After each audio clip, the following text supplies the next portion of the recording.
Welcome back to the group chat. Nathan Marshall with the Crusaders. Yep. Scott Robinson. Yep. Scott Robinson. Close. Rip straight off.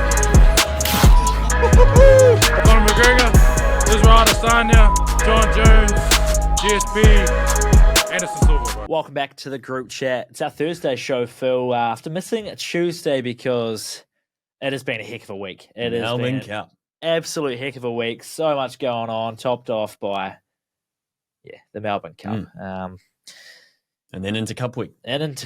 So it doesn't stop. It really doesn't stop. And there's so much going on. But if we look to this weekend, AB Scotland, Murrayfield, Sunday morning. Nice. 4:10 in the morning. Are you going to be getting up? 4:10 in the morning. No. What time are United playing? I actually don't know. I know Springboks South Africa is like Sunday 9 a.m. Oh, that's a better time. Much better time. Better than a 3 a.m. like last week. So South Africa, France. Are the Wallabies playing England?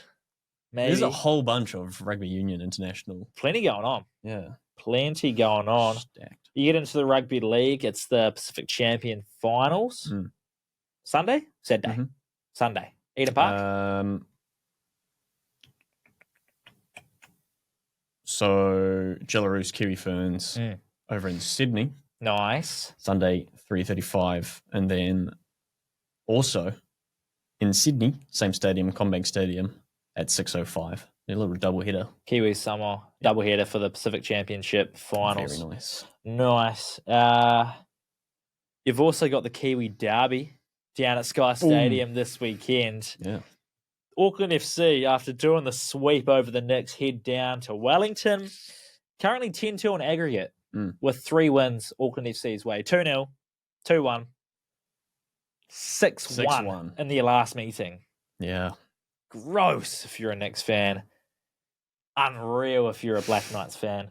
Be interesting to see how that goes. Obviously, we've got EPL. And then last night, rolling into tonight as well, plus another 3 more. Oh, Black Caps versus West Indies, KFC 220 series. The lowest total ever defended last night at Eden Park. It was low. The West Indies holding the Black Caps out. They looked to be cruising a bit and then struggled through the middle period, but they go again tonight. And then they'll get 3 more before getting stuck into some test matches. So hopefully no rainouts in terms of the cricket. Who batted first there? West Indies did.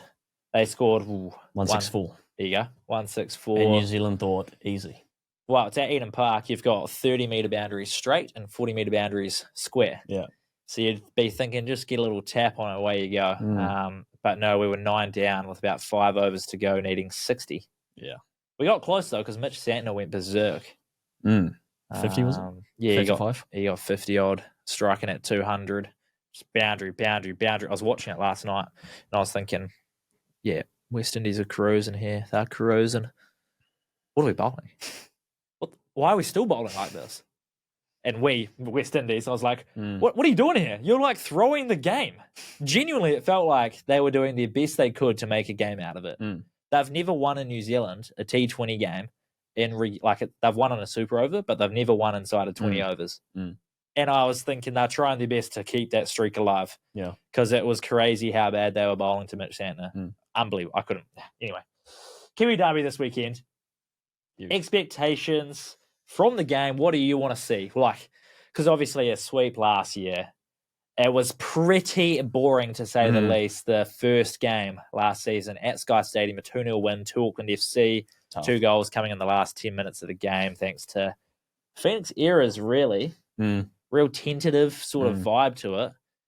Now that first game's out the way, both Auckland FC got their season out the way, inaugural season. What do you want to see from this Kiwi Derby? You want to see a competitive derby. You want to see a fast-paced derby. You want to see lots of goals in the derby. But you want it more balanced. So you want both teams to score, I reckon. Yeah. And obviously for an AFC fan or a Knicks fan, you're thinking, 3-0, 4-0. For the neutrals or whatever, you want to see a good competitive derby. You want a derby, you want a bit of history that can build up. You want a bit of good results going either or neither way. So you've got Auckland FC top of the table now. Yep. And you've got Wellington Phoenix sitting at 4th. If the Knicks win, they can go top of the table, albeit maybe only for a couple of hours before Sydney FC get a win. Yeah, But Sydney FC could also draw, like they could lose. They could, they can drop points. Mm-hmm. So it's a chance for Knicks to go on top and also get their first win. Yeah. In a Kiwi derby. But I think you want to see some goals. Yeah. Both I'm teams hoping for like a 3-2 either way. Yeah. Genius. Even a 2-1, I think it's a good result. A close 1-1 and then someone clinches the win at the end. Mm-hmm. That's a good derby. You go, wow, what a game. Yeah. You don't want to see a 6-1. You go, oh. When it's 4-0 you don't want at a 2-0. half time and you're like... Yeah.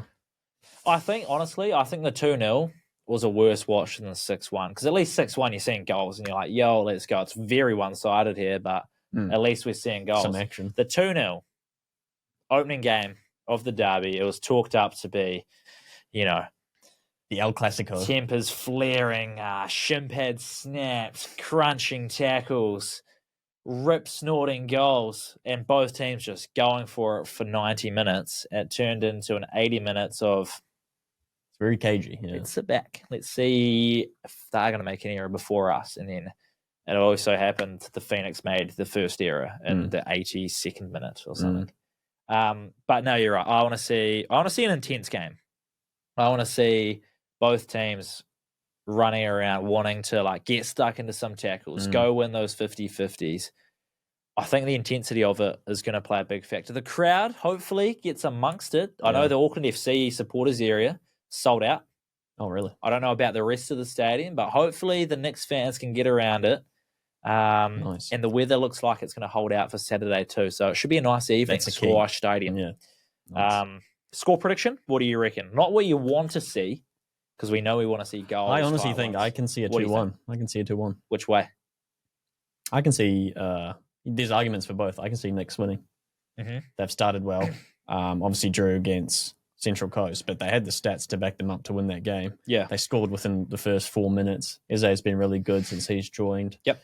Amiento's been fantastic. He's got 2 goals in 3 games. So there's some serious new talent for them. Yeah. And they look more threatening in front of goal than they did last season. So I expect more from them. I think defensively, Auckland FC will score, no doubt about it. But I do think the Phoenix, it seems like their first 2 games away from home against Perth and then again at home against the Raw, it just took them a little while to get into it. But once they got into the game, they started creating way more chances. They score just after halftime to make it 1-0 and then score at the end, which is also good to see because they're not giving up. Yeah. And it was the same over in Perth. They didn't give up. They're going out there and they're playing winning football for 90 minutes as much as they can. I mean, which they didn't do last year. No, and they were down 2-0 to Perth as well. Exactly. After the first half, and they put it back. So I'm going to say the Phoenix win 2-1 with a late goal. Ooh, okay. That's what I'm picking. Yeah. All right, let's move to the Oval Ball games. AB's Scotland, Murrayfield. This is the tightest odds-wise Scotland have been, or closest they've been to New Zealand. Could be ever. A very long time. You're very used to seeing double-digit point start. -8.5. This is. And really? I thought it wasn't that close. Why? What game was I looking at? Couldn't have been. Maybe it was Japan. Okay, 8.5. Yeah. Wow. -8.5 for Scotland. Oh yeah, it's still $1.27 though, isn't it? But if you look at that point start, that's where, because usually you're up around the double digits in terms of a -13.5, -14.5. Yes, you know how I was backing USA against Scotland last week? In my 50-22? Do you know what the score was on that? No, I never saw. Oh, okay. So it was Aussie Wallabies last week, and I was like, the Wallabies can cover. Sorry, Aussie England last week. Aussies can cover.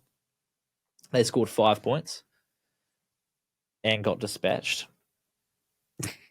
USA scored 0 points and conceded 85. 85-0 to the Scots. Wow. So I don't know what I was reading last week, but there is that. So yeah, $1.27 to the Scots, $3.50. -8.5 points set at 51.5. That's nice. What are your thoughts on it? Yeah, I'm interesting to see where Scotland sort of sit. They had, I'd have to look into their recent history. I don't know how well they did when they came over here, when they played, who was it? They played Fiji? Did Fiji not beat them here? I feel like they did. The Flying Fijians, baby. They're always good for a win or two, though. Yeah. But, as you say, Murrayfield at home, right? Mm. It's going to be noise. I think there will be noise. Much akin for like the Springboks over in France. And there's going to be some serious atmosphere going on. So what's your take on that game?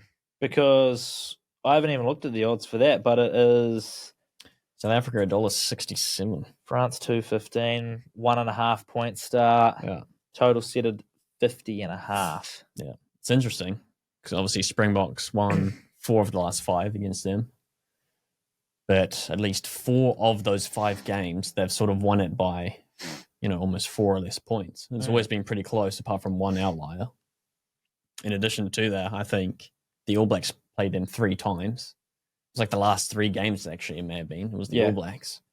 And they're in a 3-game losing streak because of that little series. Because they came here to finish their season as we were starting. Brought that sort of mixed team of... Pretty average team. Yeah. Still competed. Yeah. But wasn't their best 15. No. So they're in an interesting place. Mm-hmm. But again, at home, can't really write them out. I want to see the team list because I don't know what they're actually dishing out. Mm-hmm. And I think that impacts the odds as well. But I think South Africa are going in with the mindset of any team they're going to face in France is going to be a challenge for them. So they're not... Have they named their team already? No. Wow. They're keeping it quiet. And that might be because they don't know what France is doing. Yeah. Normally they're dishing them out on Tuesday willy-nilly. Now they're like, well, hold on. France sent to be team over here. Let's see what they do. Who's fit? Who's injured? I also reckon the Springboks have that attitude now that whatever team they run out can beat any team as well. So they're chilling, I reckon. If I was back in the points, I'd be back in South Africa minus 1.5. So you get a bit more value than $1.80, $1.67. Mm. But either team, 7.5. Not a bad shout by less than 7.5. It's not considering that World Cup game was only 1 point in it. Yeah. So interesting. But I feel like, I don't know, it's almost, for me, it's an experimental squad, but it's almost better than the World Cup team that they had. The French team or South African team? The Saffers. I haven't seen the French team. I'd say so. I'd like the South African team when he talks about it when they came here. It's not just securing wins anymore. It's unbelievable what they're doing. Yeah. Like they go out there and they almost just play bully ball. Mm. And it's just a case of next man up. Like whoever's going to wear the number 10 jersey, whoever's wearing the 15 jersey, whoever's wearing the number 8 jersey is as good as the person previously wearing it. It's not fair, really. They're utilising their pace as well, too. They're not just relying on that bash it up the middle and kick long. Yeah. There's a bit more action. They're playing a good brand of rugby. Yeah, and I don't know, since that Wellington game, if they haven't really gone above the $2 mark or even the $1.80. They've been sitting around $1.40, $1.60. Even against France to have $1.67, I go, ooh. Yeah. But maybe they are just in that sort of hot streak at the moment. So I think you'll find it's a bit of a purple patch for South African rugby. Talking about the next man up stuff. Geordie Barrett, Scott Barrett, both out for the ABs. The team will be named later tonight. There's going to be a new midfield combo in the starting 15 this week against Scotland.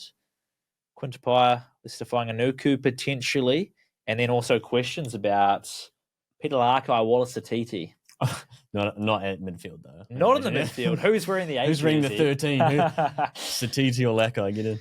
And with those two, it's like, is one of them wearing the 8 and one of them wearing another jersey, or are they trying to get both into the 8 jersey? Like, are they competing for that, or is there room in the starting 15 for both of them? Take on those points. I like that sound of that midfield combo. What's the deal? I mean, there's obviously Rico and Proctor. Yep. Is there questions there? Are they fit? Sounds like Rico might be moving back to the bench and then playing like a winger sort of role. I mean, Leroy Carter, Cable Clark have kind of locked down their spots on the wings now. Will Jordan at fullback. So, I think Rico moves to the bench and plays that utility sort of back role. Yeah. So the Barrett, both Scott and Geordie are injured for this one. Yes, Geordie's been sent home. I don't know if Scott's still over there with the squad, but Geordie on his way home will probably be out at Royal Wellington Golf Course in the not too distant future. I think there's arguments for Proctor in Rico still in the 13. I'd like to see Lester in there. He's probably the biggest body we have in the back line right now. Yeah. And he's massive. He's just bumping off everyone. Yeah. So it makes sense. Quintapaya has to be in there either way. I'm keen to see him in the 12 jersey because we've seen Geordie in the 12 jersey for so long now. It'd be interesting to see how... Because Quinn's come on. He's actually done quite well. You got to give him credit. Like, I was never the biggest fan. Yeah. But you have to give him credit. And he's come on and played well in the 13 jersey. Can he snatch that 12 jersey and look it to be Geordie's replacement? Yeah. I mean, I've always rated him. I like his play style. He was so unfortunate with that injury. Who was the Aussie motherfucker that injured? Remember, he got pulled off the ruck and he popped his knee. Yeah, his knee freaking... Who was that grab? I forget his name. Anyway, he's back and he's, Quinn's playing better than ever, really, to be honest. So cementing his starting jersey, whether that be 12 or 13, I guess we'll see how he goes. If he is not going to play 12, at the very least, you've got to start him at 13. I also want to... I think that's the combo I want to see. Yeah. I don't want to see Rico and Proctor in the centres, especially, try some things. Even get Ruben Love off the bench playing 10. I reckon he could be too, depending on how fit Beauden Barrett is. Because he kind of took a couple hits as well against Ireland. Or would they start DMAC and put him to 15? Yeah, maybe that. Or it's DMAC 10, Rico 14, Will Jordan back to 15. There's so many combos going on. It's nice. It's a good problem to have. It is. Okay. We'll no doubt, have some punting on the AB's game. But we'll quickly get through EPL because there are some big games. And unfortunately, your mate starts back at 0 after a 2-2 draw with Nottingham. No haircut. No haircut yet. Was it 4? 3. Nottingham He was needed the 2 more. He needed 2 more. Someone photoshopped his face with the hair as the Nottingham Forest sort of logo. Obviously, the tree looked really good. Yeah. It's getting to the point where it's almost like, is there too much riding on this guy cutting his hair? How much is that factoring in everyone's opinion and feeling about the team rather than just a solid performance? Obviously, you want the win against Nottingham Forest, but I just go, when you're getting to these games, surely it's not impacting the team, but I mean, the fan base is definitely impacted. Getting 5 in a row in a Prem, I mean. But start from 0 again. That's the tough thing about it. You can't even have a draw, bruv. Yeah. You got to go in 5 in a row. Why can you just say competitions. unbeaten 5 games unbeaten, in a row? 5 in a row. Then he wouldn't have unlimited content, unfortunately. And at this point... He's probably loving it. He's like, yes, come on. I don't know. To be fair, they're coming out of their summer and heading into winter. So he's I was going to say, if it's hot... Fur coat. She'd be pretty hot up there, but now we're heading into the cold months over in the UK. He'd be keeping his scallop pretty warm. So maybe he does want to keep it on for the winter. Maybe. His winter coat. Maybe. Yeah. Well, you take on Spurs anyway. Yep. I think it's away from home too, so... Well, Spurs are Spurs. Arsenal-Sunderland, also a good game. Obviously, you guys in your clean sheets is a good combo at the moment. Sunderland scoring 2 past Chelsea, though, recently. Yeah. They're now top 4.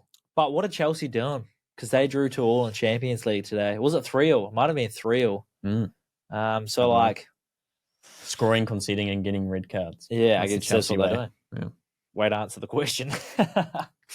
And Liverpool, Man City, of course. Big matchup. See where Liverpool really is. See where Man City is. They're trying to find some form as well themselves. So. Well, was it a case of Liverpool doing okay against Madrid or Madrid looking pretty meh? I think it was both. I think Liverpool looked probably, from the games I've seen, the best. They have looked for a while. Yeah. Didn't help that Real Madrid are playing average, but I think that's in part to Liverpool just playing really well. Their right back was phenomenal. Soboslai was phenomenal. He was good. He was very good, actually. Mbappe and Vinicius were just average. I reckon Courtois was great. It could have been a bigger scoreline, to be honest. He was immense in goal. He was huge. Yeah. I reckon Vinny could be working his way up to one of the most overrated players in the world. Yeah, he's got to be careful. He is getting close to that stage, I'd say. Because he is struggling. Anyway, Man City 4-1 over Dortmund as well. So talking about finding form, both teams getting big wins, heading into a big game. And it's at the Etihad, isn't it? So Liverpool have to travel away to Manchester.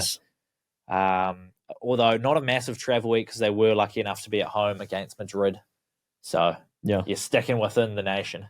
Mm. Not too bad for them. But yeah, I don't know. I'd love a draw. Can I say that? I bet you would. A draw would be elite.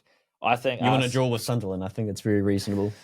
Well, it'd have to be 0-0 because Sunderland, I don't know if they can score. Yeah. Did you see the thing? Hey, they have as many goals as you this season.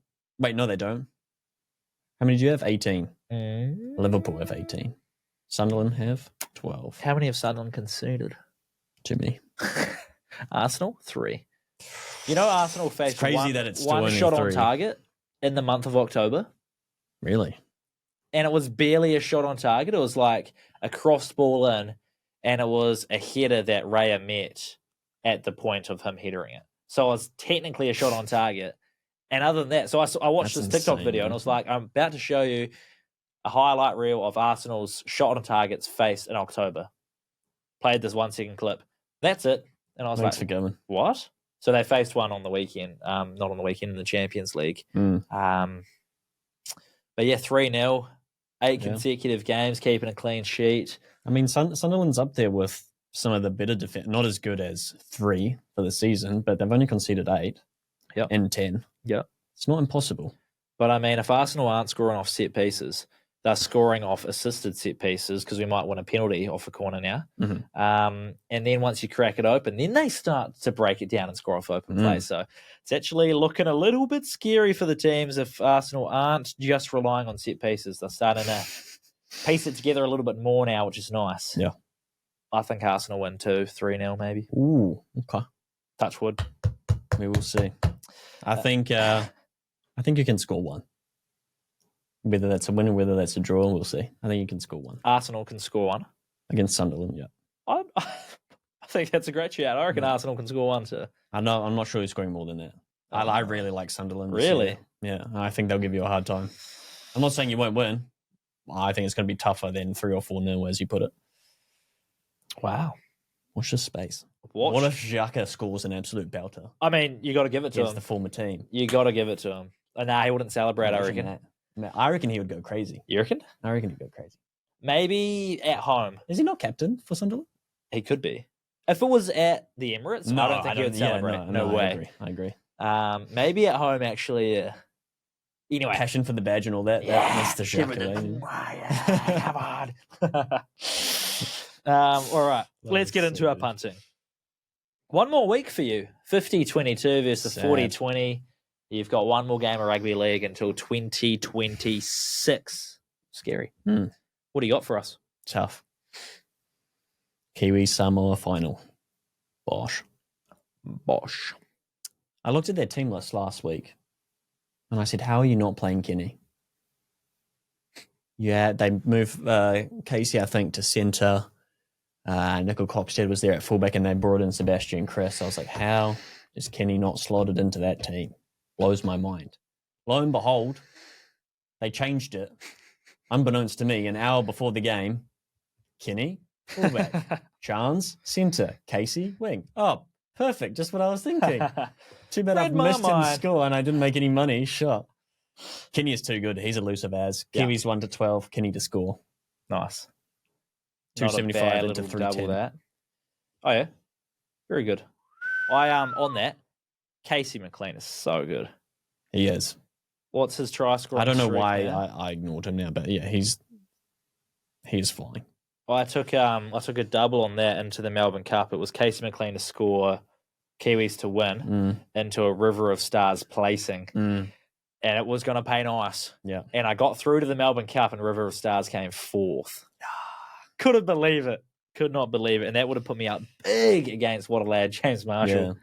Yeah. I think I highlighted good old Paul Alamotti last week. I really wanted him to have a good game. But yeah, I'm telling you, they've had a tough little season. They have had it tough. And that's interesting outlook on that Tongan team. Anyway, my 50-22 to go up against your last one. Ireland, they played a good game against New Zealand last week, and they now take on Japan. Yep. Minus 39.5, that line is. Okay. Give me Ireland. Yeah. To cover the spread. Japan, they have their moments and they can compete in some of these games. I just think they did against Australia. Yep. And then they got thumped 61-7 by the Saffers. Yeah. Which I was not expecting that much either. But so like they do have their moments, but I think as Ireland are building into their season, they're going to want to keep building that momentum up and up and up into their Six Nations. I think they put the foot on the throat against Japan and do not let up and win by more than 39. And then New Zealand 13 plus against Scotland. So Ireland over 39. Ireland minus 39.5. Ah, New Zealand 13 plus. What was 56? That gets me. Where are they playing? The Ireland game? Yeah. Ireland. Nice. Couldn't tell you what field. Not even Chicago. Nah, they get to go back home. Nice. You can't even have big. odds on Ireland to win head to head. No, you cannot. Japan paying $26. Same amount they were paying against the Saffers. Japan were? Mm.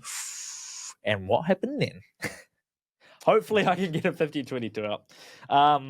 Lock and laugh. Pretty sure that's after Eddie Jones was saying, yeah, this is a better squad than the one that beat them at the World Cup. Yeah. Yeah, but I also think the South African squad's probably a little bit better too, Probably Eddie. a little bit better. Sorry, mate.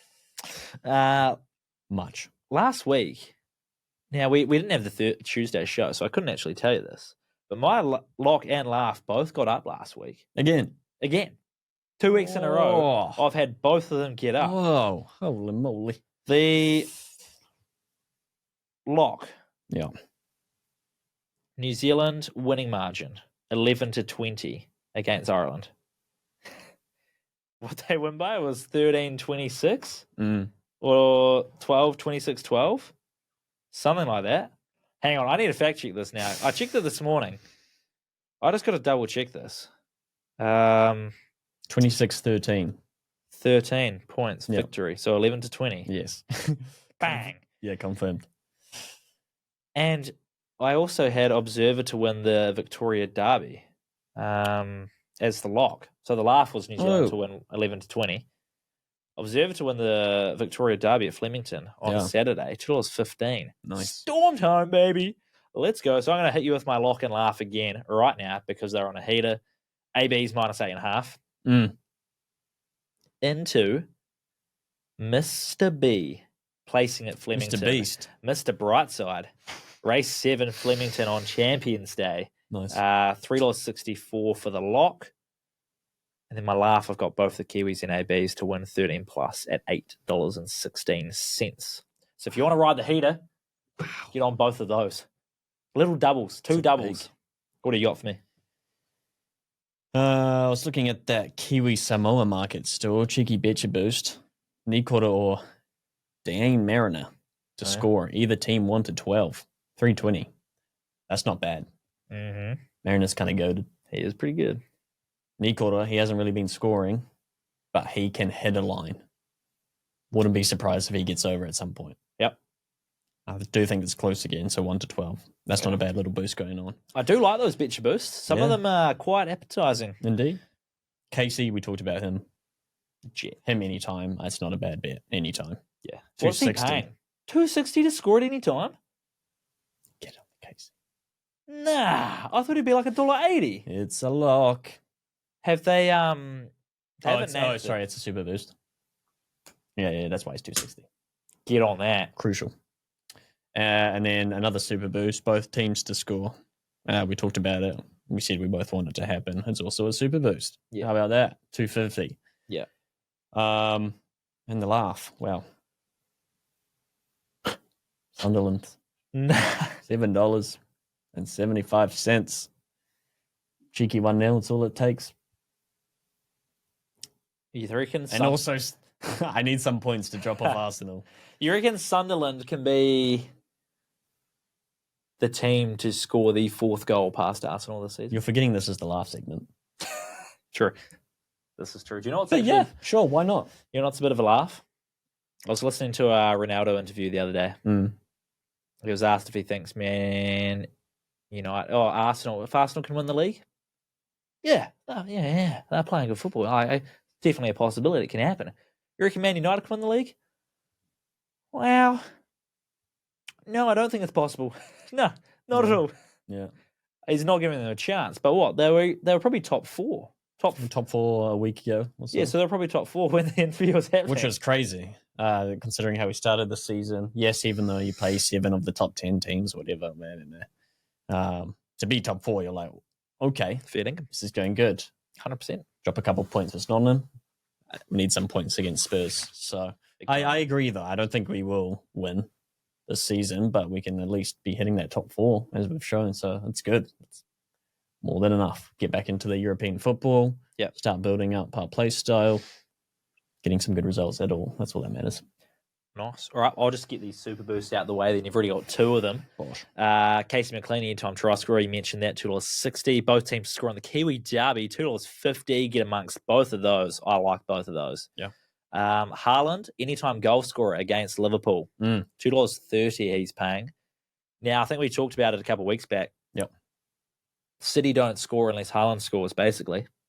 So if you like City at home, get on Haaland because he is their goal scorer. Scored against Dortmund. Someone else finding some form. Phil Foden, finally. Oh, fair. Wondering when he was going to start getting on the board again. A double, even. Did he get 2 this morning? He did. Oh, what Ryan a player. Shirky with the last one in the 90th minute. And then there is some basketball super boost too. Luka Doncic, Victor Wembanyama each to score 25 plus points at $2.50, which I also think. That's happening in like 10 minutes, isn't it? Is that? It's I today. thought it could have been tomorrow. I think it's today. Either way, I think it's a great bet. See if it happens. I think get amongst it. I'm actually probably going to go place a bet on that once we finish up here because both those guys are dogs. I've told you how good Wemby is. Yeah. Luka also MVP candidate. Anyway, anything else to add for the weekend? No, except for the Kiwi Ferns. Plus 12.5. It's not bad. It was 10-4 the last time they played the Jillaroos. And they're paying $4 to win. Gosh, worth a stab if it's going to be a close final. Yeah. Upset the Aussies, why not? Nice. And for all the racing sickos out there, the India Cup week begins on Saturday, right through to the following Saturday with the Trotting Cup on Tuesday, the Big Dog one. And Cup week ends in Australia or in Flemington with Champions Day happening over there. So for all the racing sickos out there, good weekend of racing too. And Brazilian F1. Talking of racing, different kind of racing though. Different kind of horsepower. Have you seen Lewis Hamilton narrate a Sky Sport F1 like promo thing? He's narrating the battle between Max Verstappen, Lando Norris, and Oscar Piastri. Oh, kind of interesting. I would hate that. Yeah. If that was me, why would you do that? Well, I don't know why they've got a current racer. Like, he's competing against these guys. Why have they got him? Like, he's an ex-retired, he's going to be one of the greatest of all time. He's narrating the ad. Yeah. He's like talking up the story and the competition about it. Max like, it's a cool piece. So fast. Basically. Oh, but he's like British, isn't he? So. Yes. But like, I just thought it was, it's a cool like video. Yeah. I just think it's weird that they have to promote Lewis Hamilton promoting the other 3 drivers that he's still competing against. Yeah, you can't win the championship, but you're still competing against them week in, week out. It's a 3-horse race now. And after it was a 2-horse race for a long time. And not a lot of people liking Max Verstappen while he's winning. Everyone loves him now because I don't think either. No, it's competition. Anyone. Yeah. That's good. That's very good. Brazilian F1. Bring it on. All right, if you are going to have a bet over the weekend, do it responsibly. Have some fun, though, and if you are following along, do you want to follow our bets? They'll be on our Bet Social feed, so you can catch them there. Good luck for the weekend. We'll see you next week.